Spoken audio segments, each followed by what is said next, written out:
નમસ્કાર વાલા વિદ્યાર્થી મિત્રો, સામાજિક વિજ્ઞાન ધોરણ 7ની અંદર આપણે ચેપ્ટર 2ની વાત કરતા હતા. દિલ્હી સલ્તનત વિશેની વાત કરતા અને દિલ્હી સલ્તનત અંગેની વાત આપણે જે કરીને આગળ આપણે છે ચાલે તો કે સલ્તનત સમયના જે બાંધકામો થયેલા એ સલ્તનત સમયના બાંધકામો વિશે છે આપણે આગળ વાત જોયેલી અને એની અંદર આપણે છે ઢાઈ દિનકા ઝોપડા અને કુતુબ મિનાર ને એ બધા છે સ્થાપત્યો અંગે છે એ વાત કરેલી. હવે મિત્રો આગળ આપણે વાત જોઈએ તો કે વિજયનગર સામ્રાજ્ય વિશેની વાત છે એ આજના લેક્ચરની અંદર કરીશું. તો કે વિજયનગર સામ્રાજ્ય ઈસવીસન 1206 થી લઈને ઈસવીસન 1290 સુધીનો સમય તુઘલક વંશના નિર્બળ સુલતાનોના સમય દરમિયાન દિલ્હી સલ્તનતના વિઘટનની પ્રક્રિયાનો પ્રારંભ થયો. વિઘટન થવું એટલે કે ભાગલા પડવા, વેચાવું, બરાબર. તો કે તુઘલક વંશની સત્તા થોડી નિર્બળ પડી અને તુઘલક વંશની નિર્બળ સત્તાનો છે એ સમય દરમિયાન છે એ દિલ્હી સલ્તનતનું છે એ વિઘટનનું એટલે કે ભાગ પડવાનું એક પરિણામ બન્યું અને સૈયદ વંશ અને લોધી વંશ દરમિયાન આ પ્રક્રિયા ઝડપી બની. ત્યારબાદ જો તમે જુઓ તો કે તુઘલક વંશ પછીના જે સૈયદ વંશ અને લોધી વંશ આવ્યા આ સમયની અંદર છે એ જે આ દિલ્હીના ભાગલા પડવાની જે પ્રક્રિયા હતી એ વધારે ઝડપી બની. તૈમૂરના આક્રમણના કારણે પણ પરિસ્થિતિ વધુ વણસી અને તૈમૂરની જે કંઈ આક્રમણ થયા ને એના કારણે થઈને આ પરિસ્થિતિ છે એ વધારે થોડી બગડી. આ બધી પરિસ્થિતિના કારણે ઉત્તર અને દક્ષિણ ભારતમાં અનેક પ્રદેશો સ્વતંત્ર થયા. આવી પરિસ્થિતિને લીધે થઈને શું થયું તો કે માત્ર ને માત્ર દિલ્હીથી જે શાસન ચાલતું એની જગ્યાએ શું થયું તો કે ઘણા બધા છે નાના મોટા પ્રદેશો છે એ સ્વતંત્ર થયા. અને ત્યારબાદની વાત કરીએ તો કે જેમાં કયા તો કે વિજયનગર, બહમની, માળવા, મેવાડ, બંગાળ, જૈનપુર વગેરેનો સમાવેશ થાય છે. જો મિત્રો તમને આવું પૂછાય કે દિલ્હીની અંદરથી વિઘટન પામીને કયા રાજ્યો સ્વતંત્ર થયા હતા તો એની અંદર લખજો કે વિજયનગર, બહમની રાજ્ય, વિજયનગર, બહમની રાજ્ય, માળવા, મેવાડ, બંગાળ, જોનપુર વગેરે જેવા છે રાજ્યોનો સમાવેશ આની અંદર થાય. અહીં આપણે વિજયનગર અને બહમની રાજ્યો વિશે છે થોડી વાત કરીશું. અહીં આપણે છે એ વિજયનગર અને બહમની રાજ્યો વિશેની છે વાત કરવાની છે. તો આગળ વાત કરીએ તો કે હરિહર રાય અને બુક્કા રાય નામના છે બે ભાઈઓ, હરિહર રાય અને બુક્કા રાય નામના છે બે ભાઈઓ ઈસવીસન 1336ની વાત તો કે ઈસવીસન 1336માં તુંગભદ્રા નદીના કિનારે પોતાના રાજ્યની છે રાજધાની બનાવી, બરાબર. એટલે કે વિજયનગર સામ્રાજ્યનો છે એ પાયો નાખ્યો. તમને એવું પૂછાય કે વિજયનગરનો છે એ પાયો કોણે નાખ્યો તો કે હરિહર અને બુક્કા રાય. હરિહર અને બુક્કા રાય નામના બે ભાઈઓએ છે તુંગભદ્રા નદીના કિનારે છે એ અલગ રાજધાની બનાવી અને પોતાની નવી રાજધાનીનો છે એ પાયો નાખ્યો. શરૂઆતમાં આ નગર તૈમૂર ગુરુસ્વામી વિદ્યારણ્ય નામ પરથી વિદ્યાનગર તરીકે ઓળખાયું. થોડા સમય માટે થઈને આ રાજ્યનું નામ એ હરિહર અને બુક્કા રાયના ગુરુ કે જેમના ગુરુનું નામ હતું સ્વામી વિદ્યારણ્ય, તેમના ગુરુ છે એ વિદ્યારણ્ય, સ્વામી વિદ્યારણ્યના નામ પરથી છે એ આ રાજધાનીનું નામ છે વિદ્યાનગર રહ્યું. પરંતુ સમય જતાં છે એ વિજયનગર નામની અંદર બદલાઈ ગયું. પાછળથી તેમના સમ્રાટોની છે લશ્કરી સફળતાના કારણે તે વિજયનગરી તરીકે ઓળખ પામ્યું. હવે એના પછી જે કાંઈ શાસકોએ જે આક્રમણો કર્યા અને એના કારણે એનો વિજય મેળવવાના લીધે થઈને આ નગરીનું નામ છે એ વિજયનગર તરીકે પડ્યું. હરિરાય અને બુક્કા રાય સંગમ વંશના રાજા હતા. હરિહર અને બુક્કા રાય એ બંને રાજાઓ છે એ સંગમ વંશના રાજાઓ હતા. વિજયનગર સામ્રાજ્યમાં સંગમ વંશ, સાલુ વંશ અને તુલુ વંશનો છે એ સમાવેશ થાય છે.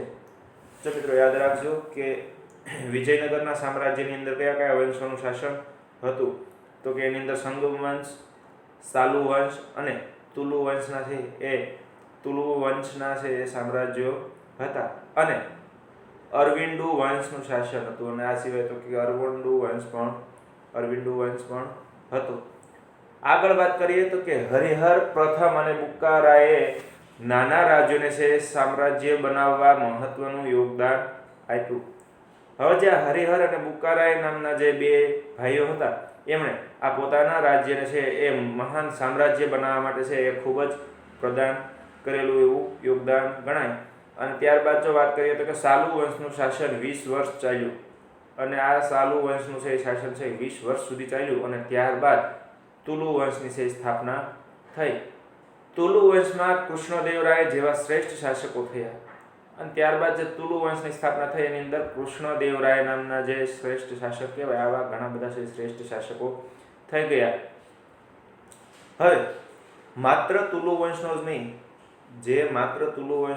પણ સમગ્ર વિજયનગર સામ્રાજ્યનો છે સર્વશ્રેષ્ઠ શાસક સાબિત થયો. અને આ જે કૃષ્ણરાય નામનો જે શાસક થઈ ગયા એ માત્ર તુલુ વંશના શ્રેષ્ઠ શાસક ન ગણાતા, પરંતુ વિજયનગર સામ્રાજ્યની અંદર જેટલા શાસકો આવ્યા એમાંના એક શ્રેષ્ઠ એવા શાસક તરીકે તે ઓળખ પામ્યા હતા. આગળ વાત કરીએ તો કે તેણે શાસન દરમિયાન અનેક વિજયો હાંસલ કર્યા. એટલે કે તેમણે પોતે શાસન કર્યું એ સમય દરમિયાન એમણે અનેક જીતો મેળવેલી, અને કૃષ્ણદેવરાયનું છે મોટા ભાગનું જીવન યુદ્ધ ભૂમિ પર પસાર થવા છતાં તેણે વહીવટી તંત્રની ઉપેક્ષા કરી ન હતી. જો મિત્રો અહીં કૃષ્ણદેવરાયનું જે છે એ ફાળાની વાત તો કે જે સામ્રાજ્યની અંદર વધારો કર્યો એની અંદર એમનો ખૂબ સારો એવો ફાળો રહ્યો છે, પરંતુ એમણે પોતાના જીવનનો મોટો બધો ભાગ છે એ પોતે યુદ્ધની અંદર જ વિતાવ્યો હતો. અને તો પણ એવું ન કહી શકાય કે એનું વહીવટી તંત્રની અંદર એનું ધ્યાન નહોતું, કારણ કે એણે વહીવટ પણ ખૂબ સારી રીતે ચલાવ્યો હતો. તેણે રાજ્યમાં શું બીજો વહીવટી કામ કર્યા હતા તો તેણે રાજ્યની અંદર છે તળાવો, નહેરો ખોદાવી, ખેતીવાડીને સમૃદ્ધ કરી, કેટલાક અયોગ્ય વેરાઓ નાબૂદ કરી પ્રજાનો પ્રેમ મેળવ્યો હતો. જો મિત્રો એમણે બીજા કયા સારા વહીવટી કામ કર્યા હતા આવું પૂછાય, કૃષ્ણદેવરાયે કયા સારા વહીવટી કાર્યો કર્યા હતા તેની અંદર લખજો. કૂવાઓ, તળાવો ખોદાવ્યા, નહેરો ખોદાવી, ત્યારબાદ તો કે તેમણે છે એ ખેતીવાડીને છે સમૃદ્ધ કરી, અને કેટલાક અયોગ્ય વેરાઓ છે નાબૂદ કર્યા, જેના કારણે એમણે પ્રજાનો પ્રેમ મેળવ્યો હતો. આગળ વાત કરીએ તો કે વિજયનગરની પાસે નાગલપુર નામનું છે નગર વસાવ્યું, અને વિજયનગર જે સામ્રાજ્ય છે એની પાસે છે એક નાગલપુર નામનું છે એ નવું નગર વસાવ્યું, અને તેને અનેકવિધ ઇમારતો અને મંદિરોથી શણગાર્યું. હવે આ જે નવું નગર વસાવ્યું એનું નામ શું હતું તો કે નાગલપુર. યાદ રાખજો, તો પ્રશ્ન પૂછાય, બરાબર. તો કે બીજું કયું નવું શહેર વસાવ્યું તો કે નાગલપુર નામનું છે એ નગર વસાવ્યું, અને તેની અંદર છે એણે અનેક મોટી ઇમારતો અને મંદિરોથી છે એ આ શહેરને શણગારેલું હતું. કૃષ્ણદેવરાયે પોતે વિદ્વાન હતા. કૃષ્ણદેવરાય પોતે વિદ્વાન એટલે સારા એવા જ્ઞાની માણસ હતા. તેમણે સંસ્કૃત અને તેલુગુ ભાષામાં કેટલાય ગ્રંથો લખ્યા હતા. એમણે તેલુગુ અને સંસ્કૃત ભાષાની અંદર પોતાના છે કેટલા બધા છે ગ્રંથો લખેલા હતા. તેના સાહિત્ય કલા ઉત્તેજનના કારણે તે આંધ્રના ભોજ તરીકે ઓળખ પામ્યા. પોતાનામાં રહેલી આ સાહિત્ય પ્રત્યેનો જે પ્રેમ હતો, સાહિત્ય વિશેની જે કલાઓ હતી, આના કારણે થઈને એ આંધ્રપ્રદેશના ભોજ તરીકે તે ઓળખ પામ્યા હતા. બરાબર ને? આગળ વાત કરીએ તો કે કૃષ્ણદેવરાયના છે અવસાન બાદ વિજયનગરમાં આંતરિક સંઘર્ષ અને કાવતરા શરૂ થયા. હવે વિજયનગરની અંદરના જે કંઈ કૃષ્ણદેવરાયના છે અવસાન બાદના જે કંઈ શાસકો વધ્યા, તો એની અંદર શું થયું તો કે એની અંદર આંતરિક સંઘર્ષો, અંદરો અંદર છે એ સંઘર્ષ થવા લાગ્યા, ઝઘડાઓ થવા લાગ્યા, અને એકબીજાના વિશે છે એ ષડયંત્રો અને કાવતરા રચાવા લાગ્યા. 23 જાન્યુઆરી 1565ના તાલીકોટાના છે યુદ્ધમાં મુસ્લિમ રાજ્યોના છે બનેલા સંઘની સામે વિજયનગરનો છે પરાજય થયો. મિત્રો યાદ રાખજો, તો ક્યારે તો કે 23 જાન્યુઆરી 1565ના તાલીકોટાના યુદ્ધની અંદર 23 જાન્યુઆરી 1565ના તાલીકોટાના યુદ્ધની અંદર મુસ્લિમ રાજ્યોના બનેલા સંઘની સામે, મુસ્લિમ રાજ્યોના સંઘ એટલે શું, ઘણા બધા મુસ્લિમ રાજ્યોએ ભેગા મળીને એક સંઘ બનાવેલો, અને એની સામે જ્યારે યુદ્ધ કરવાનું થયું ત્યારે આ વિજયનગરનો છે એ પરાજય થયો, અને યુદ્ધ બાદ પણ વિજયનગર સામ્રાજ્ય 1 સદી સુધી છે એ ટકી રહ્યું. હવે મિત્રો અહીંયા ખાસ વાત તો એ છે કે યુદ્ધમાં હાર્યું હોવા છતાં પણ વિજય રાજ્ય જે વિજયનગર હતું એ 1 વર્ષ સુધી પોતાનું છે એ સામ્રાજ્ય આમને આમ ટકી રહેલું. 1 સદી સુધી, એટલે કે 100 વર્ષ સુધી છે એનું સામ્રાજ્ય આવીને આવી રીતે છે એ ટકી રહેલું. પણ પહેલાં જેટલી છે ભવ્યતા પ્રાપ્ત કરી શક્યું નહીં. પરંતુ જે પહેલાંના સમયની અંદરની જેટલી એની ભવ્યતા હતી આ શહેરની કે આ નગરની, એટલી ભવ્યતા પછીથી એ મેળવી શક્યું નહીં. અને આગળ જો હવે વાત કરીએ તો કે બહમની રાજ્ય. હવે વિજય રાજ્યોની વાત કરી, ત્યારબાદ છે એ આપણે બહમની રાજ્યોની હવે વાત કરીએ. તો કે બહમની રાજ્ય ઈસવીસન 1347થી લઈને ઈસવીસન 1518 સુધીનો જે સમયગાળો છે એ બહમની રાજ્યોનો સમયગાળો હતો. તુગલક વંશના સમયમાં જ દખ્ખણમાં જફર ખાને ઈસવીસન 1347માં બહમની રાજ્યની સ્થાપના કરી હતી. મિત્રો યાદ રાખજો તો કે તુગલક વંશનું જ્યારે શાસન ભારતની અંદર ચાલતું હતું દિલ્હીની અંદર, એવા જ સમયની અંદર દખ્ખણમાં એટલે કે દક્ષિણ તરફ, બરાબર, દક્ષિણ તરફ છે એક જફર ખાન નામનો છે એ શાસક, અને એમણે છે એ અહીં બહમની રાજ્યની છે સ્થાપના કરેલી. ત્યારબાદ વાત કરીએ તો કે આ રાજ્યએ લગભગ 1.5 સદી સુધી છે દક્ષિણ ભારતની રાજનીતિ પર પ્રભાવ પાડ્યો.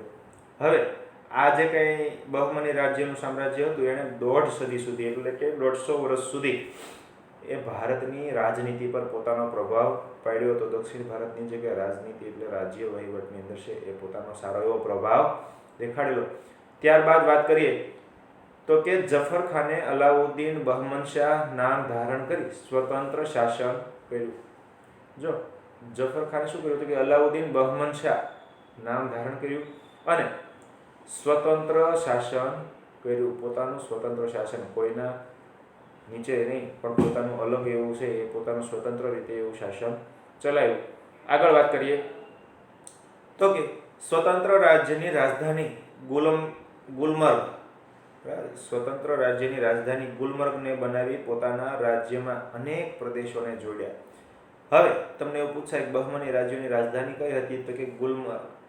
ગુલમર્ગને પોતાની રાજધાની બનાવી અને અનેક પ્રદેશોને છે એ આ રાજધાનીની અંદર, રાજ્યની અંદર છે એ જોડી દેવામાં આવ્યા.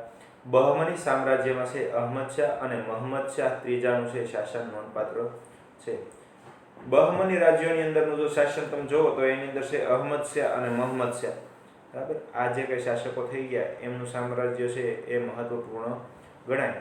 અહમદ શાહે ગુલમર્ગથી રાજધાની બીડર ખસેડી, અને જે અહમદ શાહ નામનો શાસક આવ્યો એમણે પોતાની રાજધાની અહમદ શાહ નામનો જે શાસક હતો એમણે પોતાની રાજધાની છે એ ગુલમર્ગથી ફેરવીને બીડરમાં ખસેડી અને બીડરમાં અનેક ઇમારતો બંધાવી. મોહમ્મદ શાહ ત્રીજાનો છે વજીર મોહમ્મદ શાહ ત્રીજાનો જે વજીર હતો એ કોણ હતો તો કે મહમૂદ ગવા હતો. તેણે સક્ષમ વહીવટી તંત્રની છે રચના કરી. એમણે છે સક્ષમ વહીવટી તંત્રની રચના કરી. મોહમ્મદ શાહ ત્રીજાના સમયમાં બહમની સત્તા મજબૂત બની હતી, પરંતુ ત્યારબાદ મોહમ્મદ શાહ બહમની છે બીજાના છે એ સમયમાં રાજધાનીની તમામ સત્તાઓ તેના વજીર કાસિમ બરીદના હાથમાં આવી અને તેના સમયમાં જ બહમની સામ્રાજ્યનો અંત આવ્યો. મિત્રો અહીંયા યાદ રાખજો કે મોહમ્મદ શાહ બહમની છે એ બધા સમયમાં રાજ્યની તેની સત્તાઓ છે એ તેના વજીર એટલે કે એના પ્રધાન એવા કાસિમ બરીદના હાથની અંદર પોતાની સત્તાઓ સોંપી, અને એની સત્તા એના હાથમાં આવતા શું થયું હતું કે આવી અને એના પરિણામે છે બહમની સામ્રાજ્યનો છે અંત આવ્યો.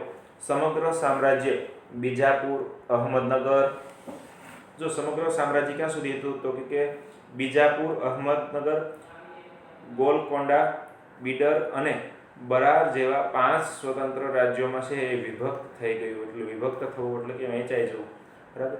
તો કે જે આ સમગ્ર રાજ્ય હતું એ આ 5 રાજ્યોની અંદર વહેંચાઈ ગયું. અને આગળ હવે જો આપણે વાત કરીએ તો કે દિલ્હી સલ્તનત શાસનનો અંત. મિત્રો અહીંયા આપણે 3 સામ્રાજ્યોની વાત કરીએ તો કે એક તો દિલ્હી સલ્તનત, ત્યારબાદની જો વાત કરીએ તો કે વિજયનગર સામ્રાજ્ય કઈ રીતે અસ્તિત્વમાં આવ્યું, ને એ પછી આપણે જોઈએ તો કે બહમની સામ્રાજ્ય કઈ રીતે શાસન કરતું હતું એ અંગેની વાત કરી. અને હવે આપણે વાત કરીએ મિત્રો તો કે દિલ્હી સલ્તનતનો ઉદય તો આપણે ભણ્યા કઈ રીતે શરૂ થયું, તો હવે એનો અંત વિશે ભણીએ. તો કે દિલ્હી સલ્તનત શાસનની સ્થાપના થઈ ઈસવીસન 1206માં. દિલ્હી સલ્તનત સમયની સ્થાપના થઈ ઈસવીસન 1206માં કુતુબુદ્દીન ઐબક દ્વારા થઈ હતી અને 320 પછી ઈસવીસન 1526માં ઇબ્રાહિમ લોદીના શાસનના અંતે સાથે તેના છે અસ્ત થયો. મિત્રો, ત્યારબાદ 320 વર્ષ સુધીનું શાસન ચાલ્યું. 1206થી શરૂ થયું, 320 વર્ષ સુધી એ લોકોનું શાસન ચાલ્યું અને એવું કહેવાય કે અંતે 1526માં ઇબ્રાહિમ લોદીનો જે યુદ્ધની અંદર હાર થઈ અને તેની સાથે છે એ આ શાસનનો અંત આવ્યો. આ લગભગ 350 વર્ષ દરમિયાન યોગ્ય, શક્તિશાળી અને કેટલાક વાર નિર્બળ સુલતાનો પણ ગાદી પર આવ્યા. દિલ્હીના આ મુસ્લિમ મહારાજ્યએ અનેક તડકી સાયડી જોઈ અને આ જે મહાસામ્રાજ્ય છે અનેક તડકી સાયડી જોઈ એટલે શું? તો કે અનેક સારો અને મોડો સમય જોયો અને ઉદય તેનો અસ્ત ને ન્યાયે તેનું પતન થયું. બરાબર, ઉદય તેનો અસ્ત. આપણામાં કહેવત છે કે જેનો ઉદય થાય એનો અસ્ત થાય, એટલે કે સૂર્ય ઉગે એમ સૂર્ય આથમે. તો એવી રીતે આ સામ્રાજ્ય છે એ વિશાળ થયું અને ત્યારબાદ એ સામ્રાજ્યનો અંત આવ્યો. અને અહીંયા છે આપણે આ ચેપ્ટરને પૂર્ણ જાહેર કરીએ છીએ. આવતીકાલના હોમવર્કની અંદર તમારે 2 સરસ મજાની ટૂંક નોંધો તૈયાર કરવાની છે અને એ ટૂંક નોંધની અંદર પહેલી ટૂંક નોંધ તો તમારે લખવાની છે કે વિજયનગર સામ્રાજ્ય અને બીજી ટૂંક નોંધની અંદર તમારે લખવાનું છે બહમની રાજ્યો. આ બંને વચ્ચે છે એ સરસ મજાની ટૂંક નોંધ તૈયાર કરજો. આભાર.